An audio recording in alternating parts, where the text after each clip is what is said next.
Question 1. Ce panneau concerne les véhicules transportant des marchandises dont le poids total autorisé en charge est supérieur à 3,5 tonnes. Réponse A. Égal à 3,5 tonnes. Réponse B. Inférieur à 3,5 tonnes. Réponse C.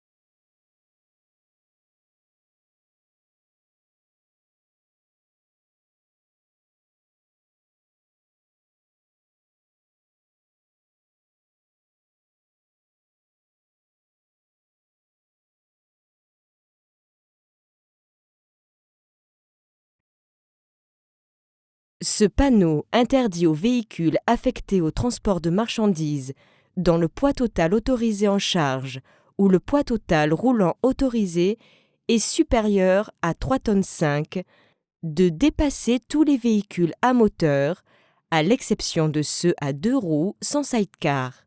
Réponse A. Question 2.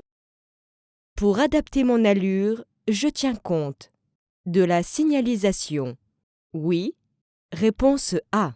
Non. Réponse B. De l'état de la chaussée. Oui. Réponse C. Non. Réponse D.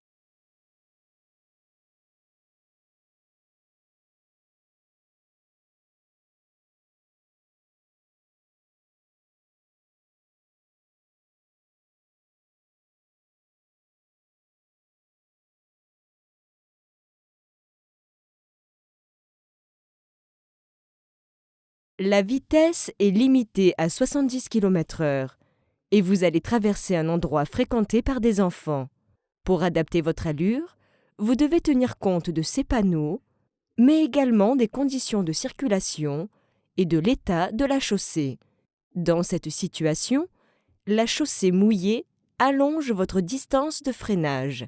Réponse A et C. Question 3. En cas d'accident, je préviens les secours en composant le 15 ou le 18. Oui. Réponse A. Non. Réponse B. Je peux également composer le 112. Oui. Réponse C. Non. Réponse D.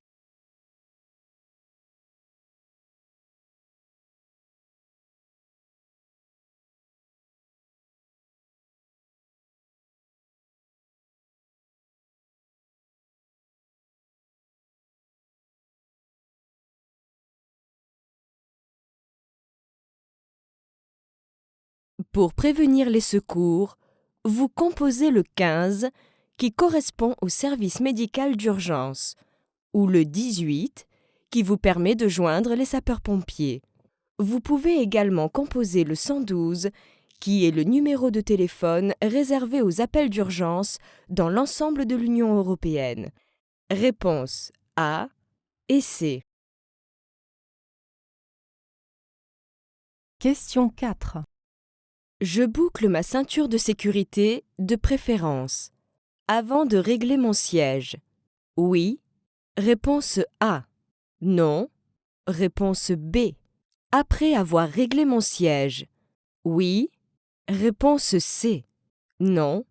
Réponse D.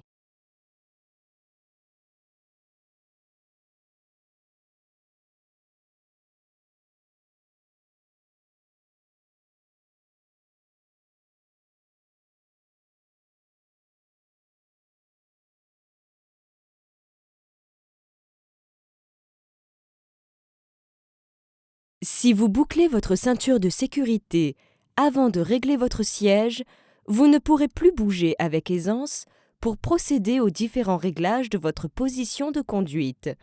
La ceinture doit être bouclée une fois les réglages du siège et des rétroviseurs effectués.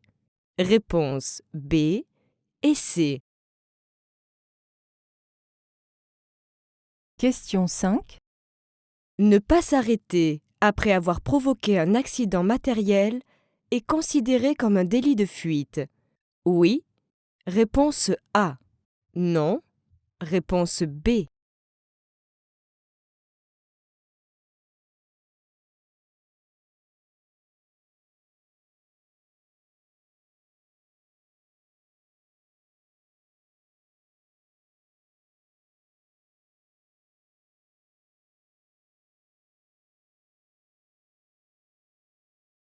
Ne pas s'arrêter alors que l'on sait que l'on vient de causer un accident est considéré comme un délit de fuite.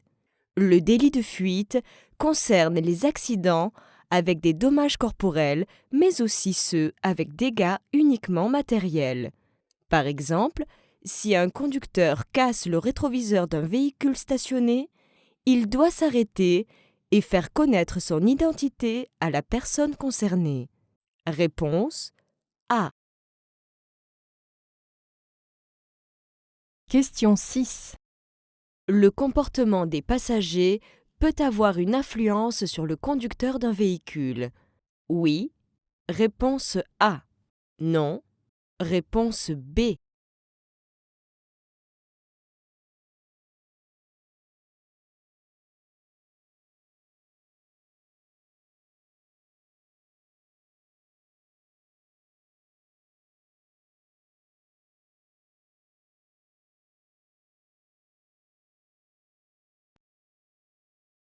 Conduire un véhicule requiert une attention soutenue. Le comportement des passagers peut perturber cette attention. Dans cette situation, cet enfant qui pleure peut générer une ambiance stressante et faire commettre des erreurs au conducteur. Il vaut mieux s'arrêter et tenter de calmer l'enfant. Réponse A. Question 7. Cette balise annonce un passage à niveau. Oui. Réponse A. Non. Réponse B. Un obstacle. Oui. Réponse C. Non. Réponse D.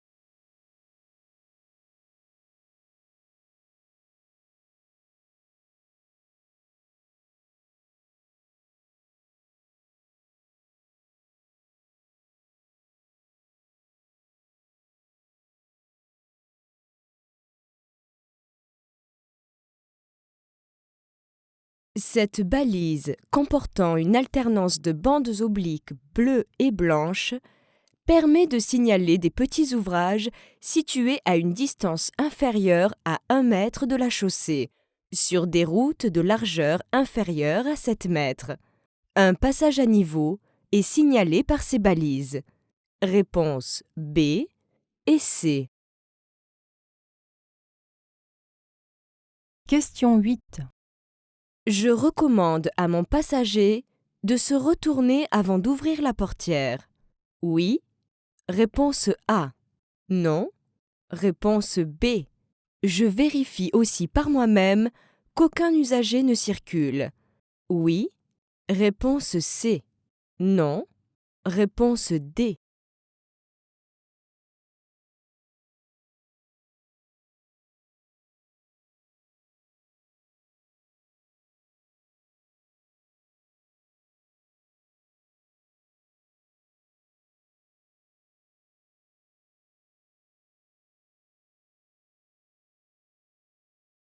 Dans cette situation, mon passager va ouvrir la portière pour descendre du véhicule côté route. Le rétroviseur extérieur n'étant pas réglé pour lui, je lui demande de se retourner avant d'ouvrir la portière. Par mesure de sécurité, je vérifie aussi qu'il peut sortir du véhicule sans danger. Réponse A et C. Question 9. Je peux circuler avec ce chargement qui dépasse de 2 mètres l'arrière de mon véhicule. Oui. Réponse A. Non. Réponse B. Ce chargement doit être muni d'un dispositif réfléchissant. Oui. Réponse C. Non. Réponse D.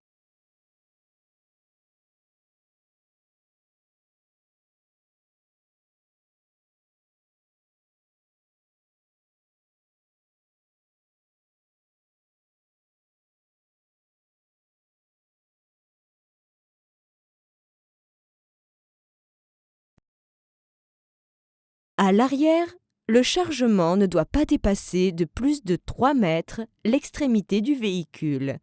Si le chargement dépasse de plus de 1 mètre l'extrémité arrière du véhicule, Il doit être muni d'un dispositif émettant une lumière rouge la nuit et un dispositif réfléchissant de jour comme de nuit.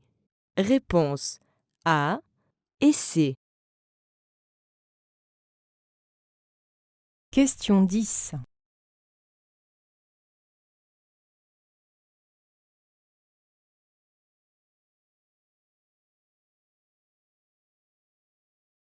Dans cette situation, je dois utiliser les feux de croisement. Réponse A. De route. Réponse B. Avant de brouillard. Réponse C.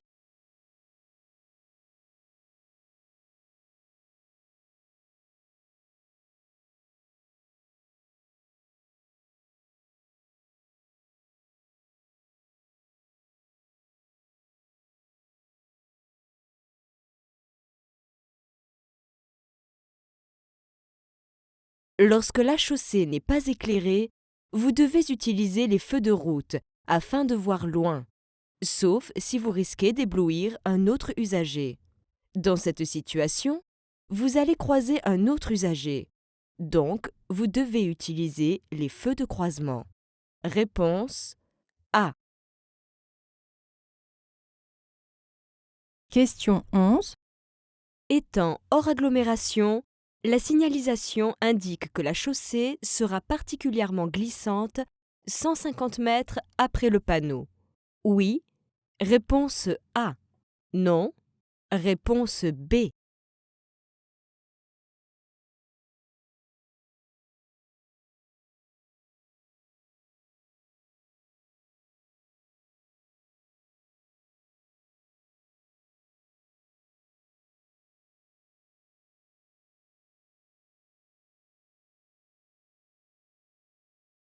Ce panneau de danger indique une chaussée particulièrement glissante. Étant hors agglomération, le danger commence 150 mètres après le panneau et le panonceau comportant 2 flèches indique que ce danger se poursuivra ensuite sur 500 mètres. Réponse A. Question 12. Le désembuage-dégivrage de la vitre arrière est commandé par l'interrupteur situé en zone A. Réponse A. B. Réponse B.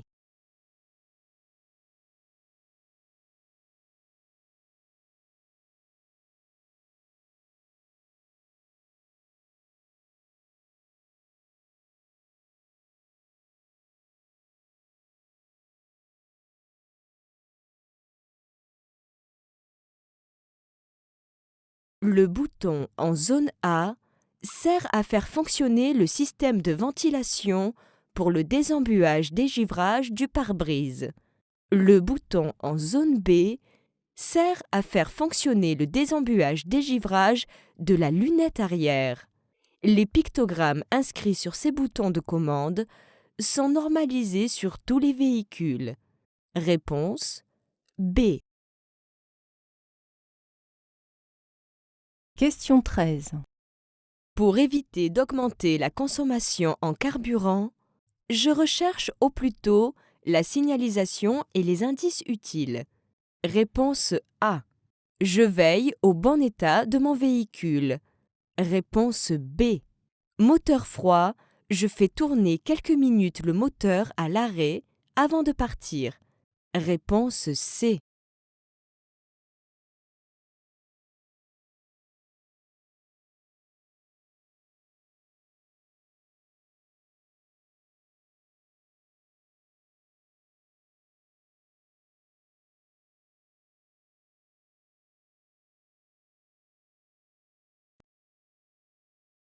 En prévoyant le plus tôt possible les situations de conduite, vous pouvez adapter votre allure en relâchant l'accélérateur plus tôt et en évitant les arrêts inutiles.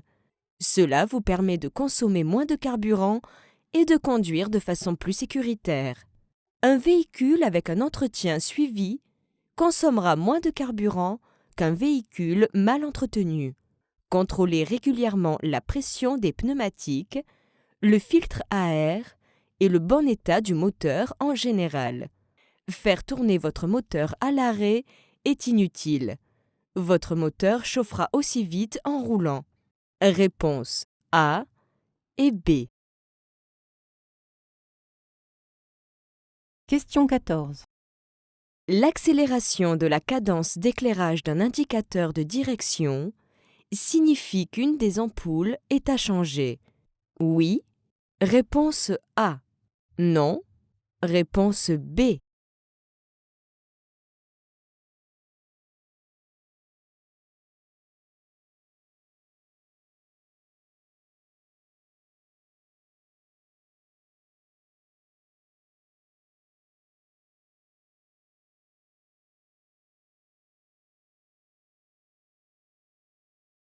Pour conduire en sécurité, il est indispensable d'être vu et compris par les autres usagers.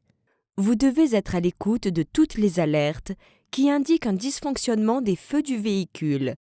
Ainsi, l'accélération de la sonorité du clignotant et de la cadence d'éclairage du témoin indique qu'une des ampoules de clignotant est à changer. Réponse A. Question 15. Transporter des vélos sur le toit augmente la consommation de carburant. Oui. Réponse A. Non. Réponse B.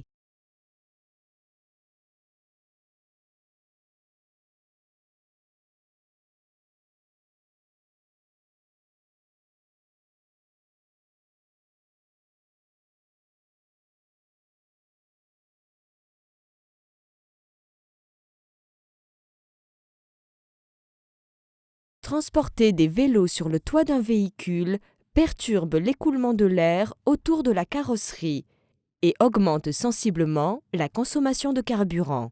Il est préférable d'opter pour un système porte-vélo fixé à l'arrière du véhicule. Réponse A.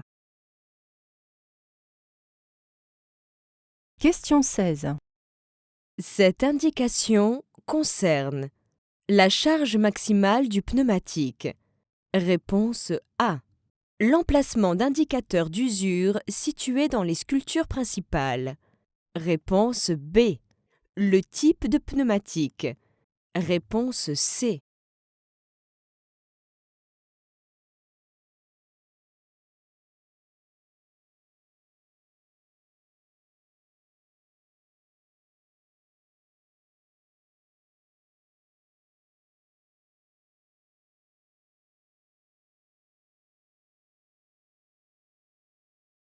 Cette indication TWI concerne l'emplacement de témoins d'usure situés dans les sculptures de la bande de roulement.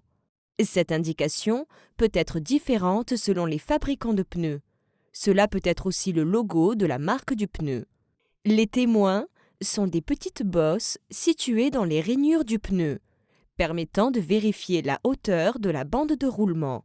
Dès que la hauteur de la bande de roulement atteint un témoin d'usure, vous devez changer les pneumatiques.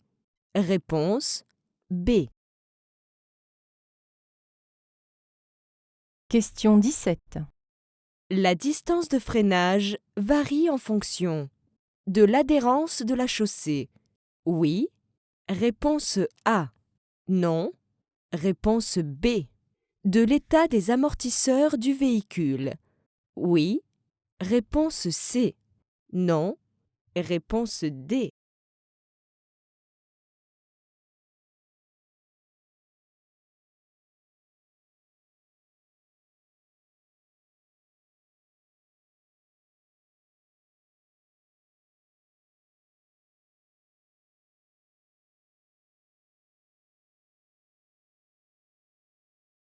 L'adhérence de la chaussée est réduite lorsque la chaussée est mouillée, ce qui augmente la distance de freinage du véhicule. Des amortisseurs ou des pneumatiques en mauvais état diminuent aussi les capacités d'adhérence des pneus sur la chaussée, ce qui augmente la distance de freinage. Réponse A et C. Question 18. En utilisant les parkings combinés avec le tramway, je participe à l'écomobilité. Oui. Réponse A. Non. Réponse B.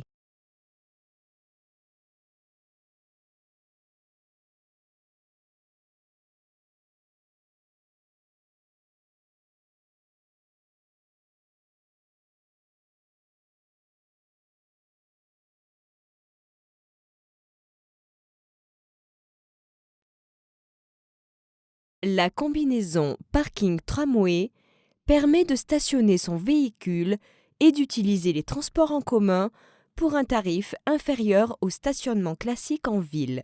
Vous évitez ainsi le stress de ne pas trouver de place de stationnement.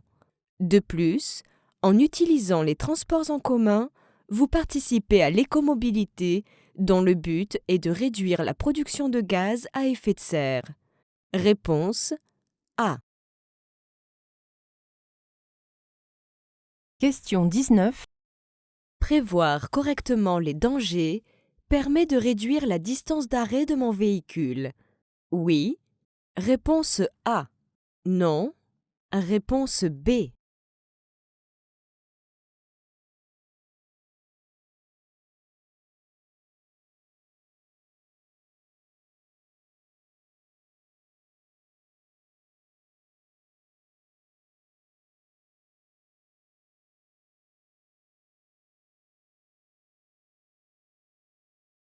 On appelle distance d'arrêt la somme de la distance parcourue durant le temps de réaction du conducteur et de celle parcourue durant le freinage du véhicule. Le temps de réaction est le délai qui s'écoule entre la perception visuelle ou auditive d'un indice et l'action qui en découle sur les commandes du véhicule. Certaines situations peuvent surprendre, comme ce conducteur qui peut prendre la décision de tourner devant vous. En évitant l'effet de surprise, vous réagirez plus rapidement, ce qui réduira votre distance d'arrêt. Réponse A. Question 20.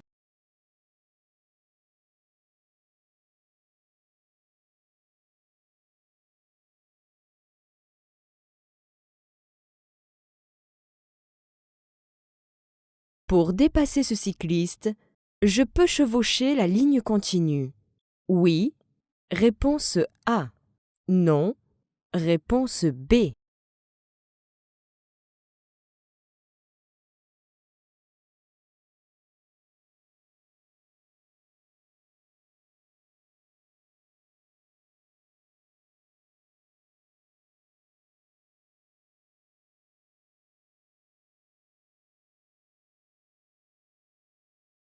En règle générale, une ligne continue ne doit pas être chevauchée ni franchie par un véhicule.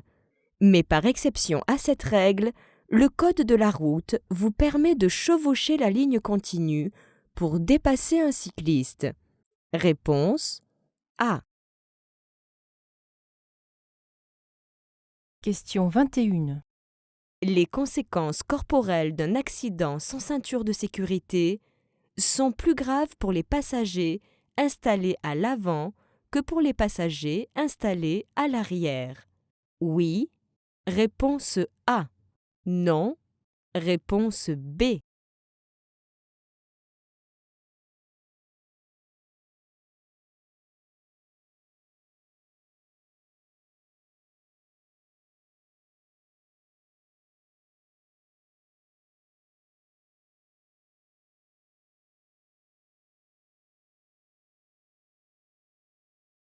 Lors d'un choc violent, les passagers avant seront projetés vers la planche de bord du véhicule. Les passagers arrière seront projetés violemment vers les sièges avant. Les conséquences corporelles d'un accident sans ceinture de sécurité sont aussi graves pour les passagers installés à l'arrière ou à l'avant du véhicule. Réponse B. Question 22. Je circule à 50 km/h en agglomération. Dans cette situation, j'appuie légèrement sur la pédale de frein pour allumer mes feux stop. Oui. Réponse A. Non. Réponse B. Je réduis mon allure. Oui. Réponse C. Non. Réponse D.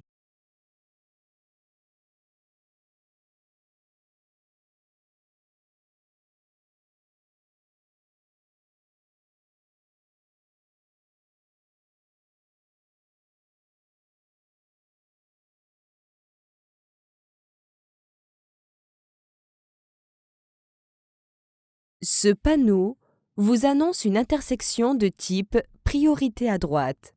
La visibilité à l'intersection est réduite à cause de la végétation. Le véhicule qui vous suit est proche de vous.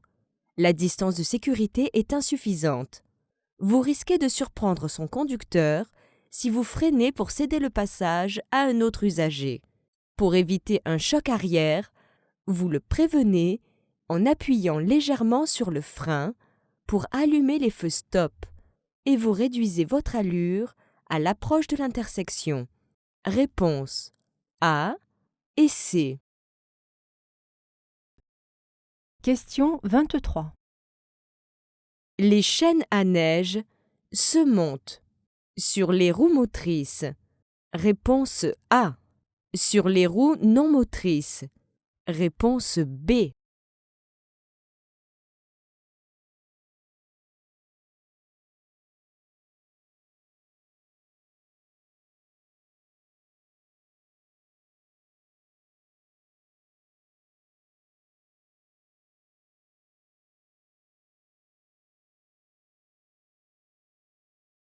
Sur une chaussée enneigée, si vous accélérez trop fort, les roues vont patiner très facilement et le véhicule aura des difficultés à avancer.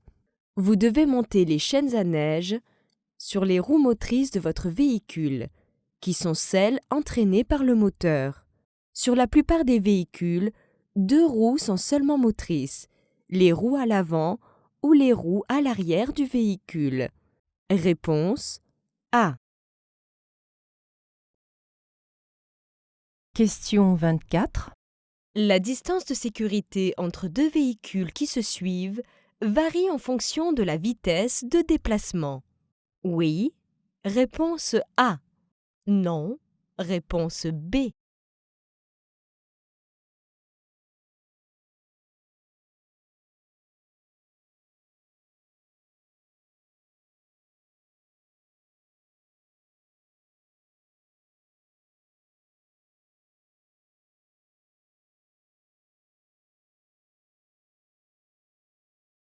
Si le véhicule qui précède freine brusquement, vous devez être en mesure d'éviter une collision.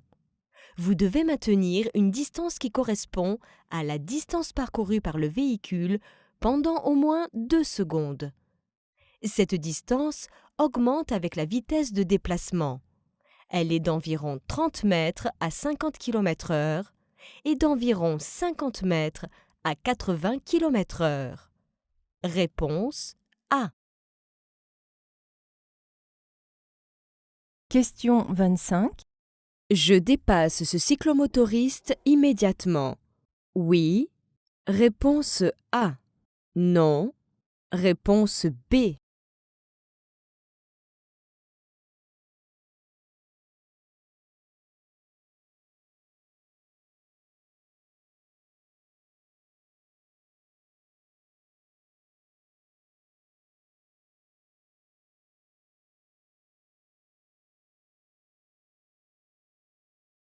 Pour dépasser un engin à 2 ou 3 roues, vous devez respecter un espace latéral qui ne soit pas inférieur à 1,50 m hors agglomération. Dans cette situation, la ligne continue ne vous permet pas de respecter cette règle.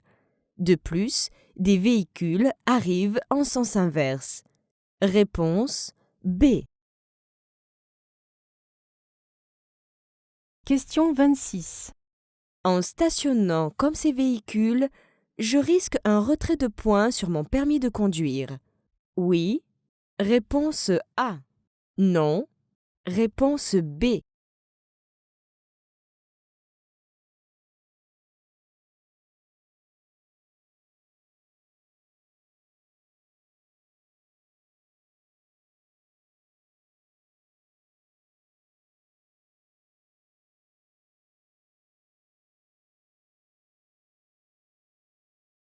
Les bordures de trottoir peintes en jaune indiquent que l'arrêt et le stationnement sont interdits.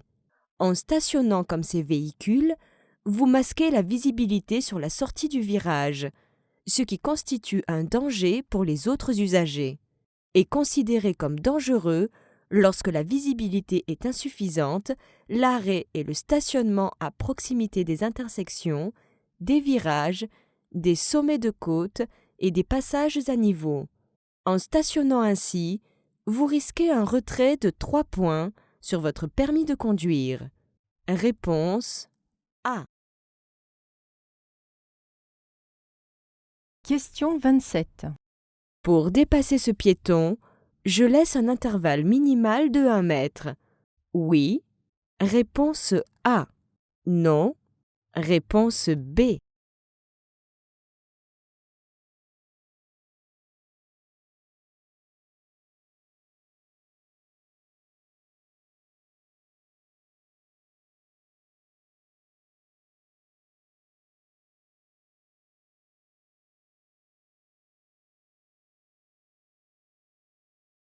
Pour dépasser ce piéton, vous devez respecter un espace minimal de 1 mètre comme l'exige la réglementation. Cependant, cette personne ne vous voit pas arriver et ne vous entend peut-être pas. Vous devez circuler très lentement pour la dépasser. Réponse A. Question 28. Cet enfant porte la ceinture de sécurité. Je peux démarrer. Oui. Réponse A.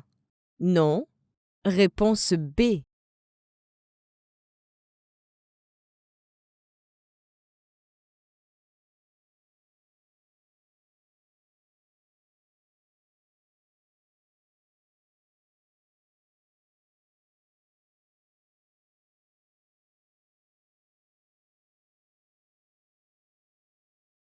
Avant de démarrer, vous devez vérifier que vos passagers sont attachés.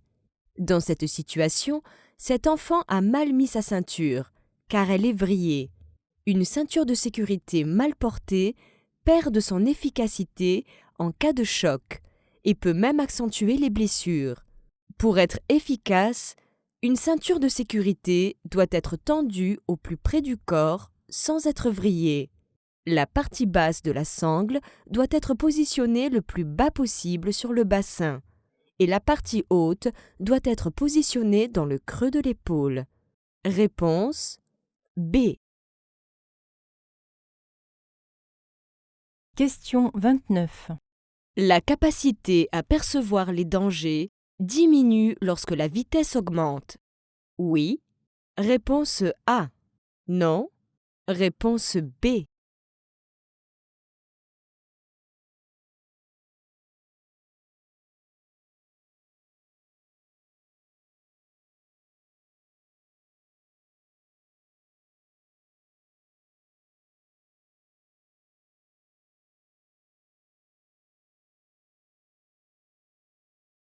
Avec la vitesse, votre regard a tendance à se focaliser vers un point fixe, droit devant.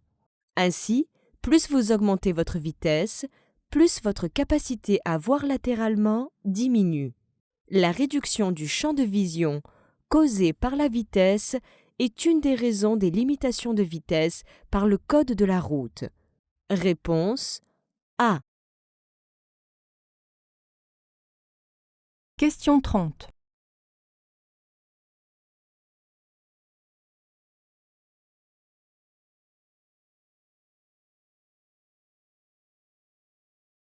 Je me prépare à faciliter le passage du véhicule derrière moi. Oui. Réponse A. Non. Réponse B.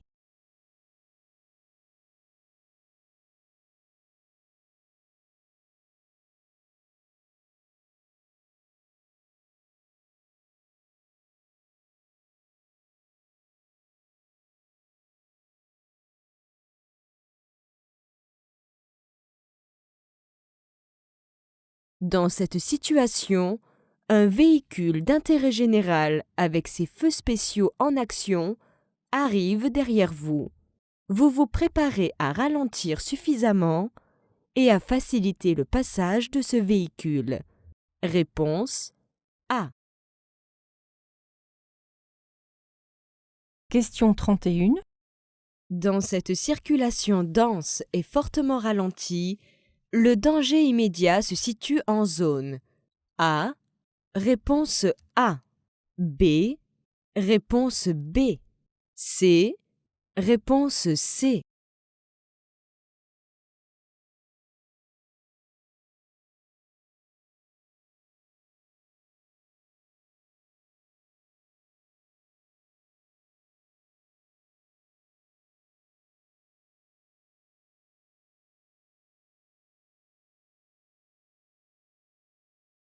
En zone A, une voiture circule à gauche, mais à bonne distance de vous.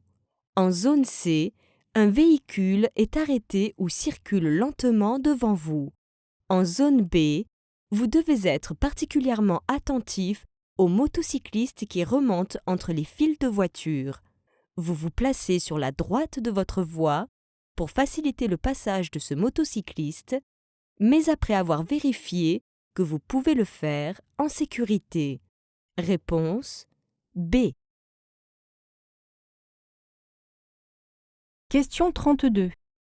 Cette caméra de recul me permet d'effectuer une marche arrière sans tourner la tête. Oui. Réponse A. Non. Réponse B.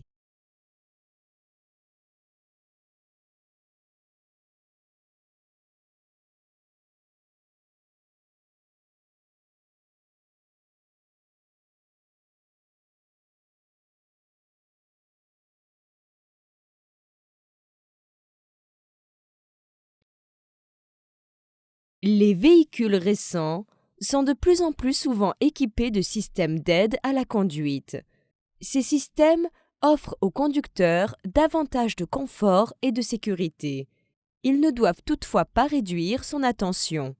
Dans cette situation, vous vous aidez avec la caméra de recul, mais vous devez aussi regarder l'environnement autour du véhicule en manœuvrant. Réponse B. Question 33. Ce médicament peut entraîner des effets sur la conduite. Oui. Réponse A. Non. Réponse B.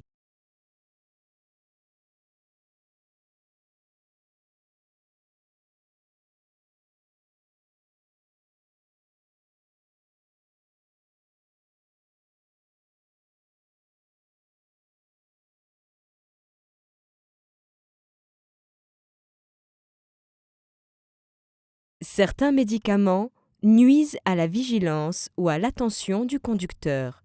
Ils s'avèrent parfois incompatibles avec la conduite. Lorsqu'il a des effets sur la conduite, son emballage comporte un pictogramme avec une couleur et un numéro spécifique indiquant le niveau de dangerosité. Les niveaux dépendent de la susceptibilité individuelle. Le niveau 1 concerne un risque faible pour la conduite. Vous trouverez dans la notice du médicament les cas où vous devrez vous abstenir de conduire. Le niveau 2 désigne un risque important. Il s'agit la plupart du temps de médicaments disponibles uniquement sur ordonnance médicale. Le niveau 3 indique un médicament incompatible avec la conduite automobile. Réponse A. Question 34. Les conducteurs de véhicules lourds et encombrants ont des zones non visibles depuis leur poste de conduite. Oui. Réponse A. Non. Réponse B.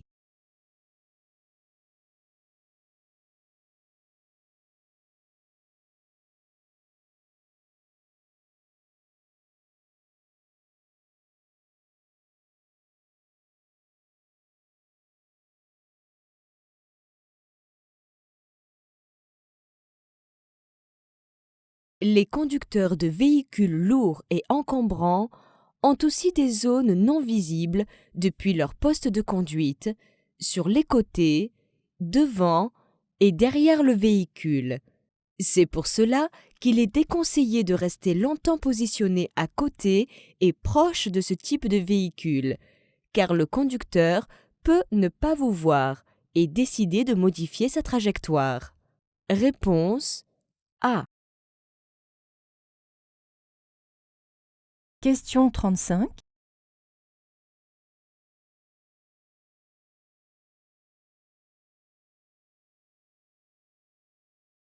Je positionne mon véhicule le plus à droite possible dans ma voie. Réponse A. Le plus à gauche possible dans ma voie. Réponse B.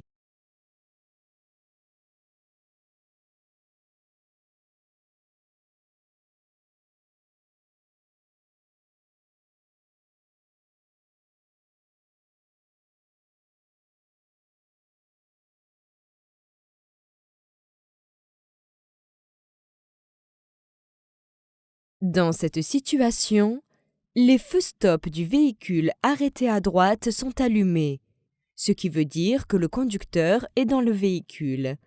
La portière côté conducteur peut s'ouvrir à tout instant. Vous serrez le plus à gauche possible dans votre voie pour éviter un accrochage. Réponse B. Question 36. Le défaut d'assurance en responsabilité civile est puni par une amende d'un montant maximal de 135 €. Réponse A. 1500 €. Réponse B. 3750 €. Réponse C.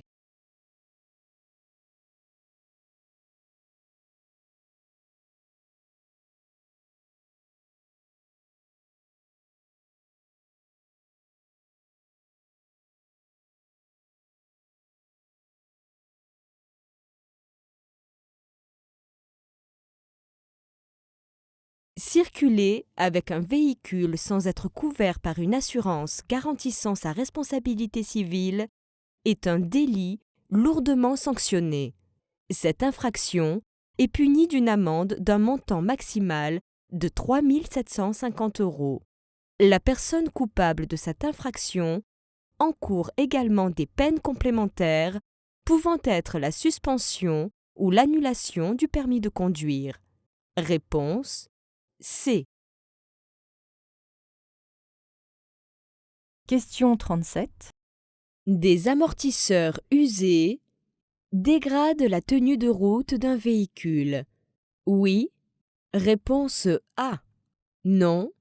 Réponse B. Diminue l'adhérence des pneumatiques. Oui.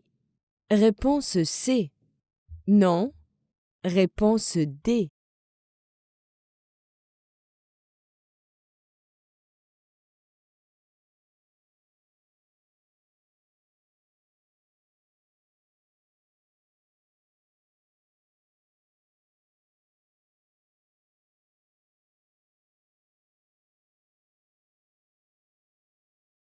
Le système de suspension permet d'assurer le confort des passagers et la tenue de route du véhicule.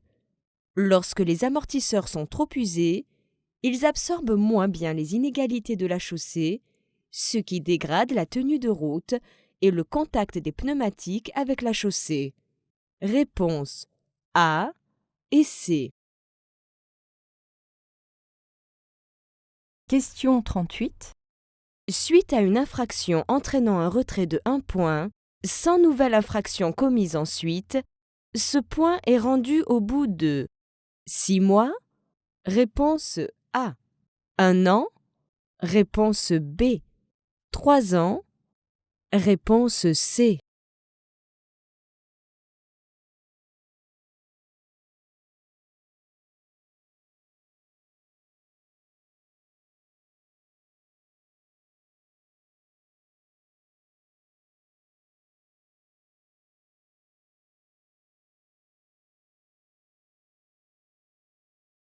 En cas d'infraction ayant entraîné le retrait de 1 point, ce point est restitué à l'issue d'un délai de 6 mois si aucune infraction entraînant un retrait de points n'est commise dans cette période.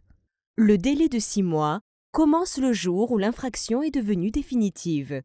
Réponse A. Question 39. Pour éliminer totalement un verre comprenant 10 g d'alcool pur, il faut environ 1 heure. Réponse A. 2 heures. Réponse B. 3 heures. Réponse C.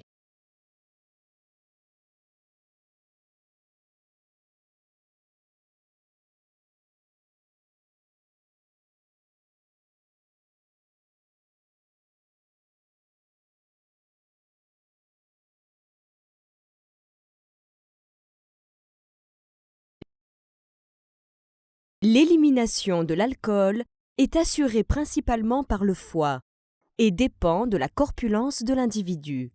Cette élimination est très lente, environ 0,10 à 0,30 g par litre et par heure.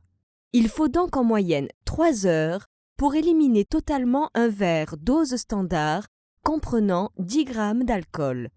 Réponse C. Question 40. Ce conducteur commet une infraction. Oui. Réponse A. Non. Réponse B.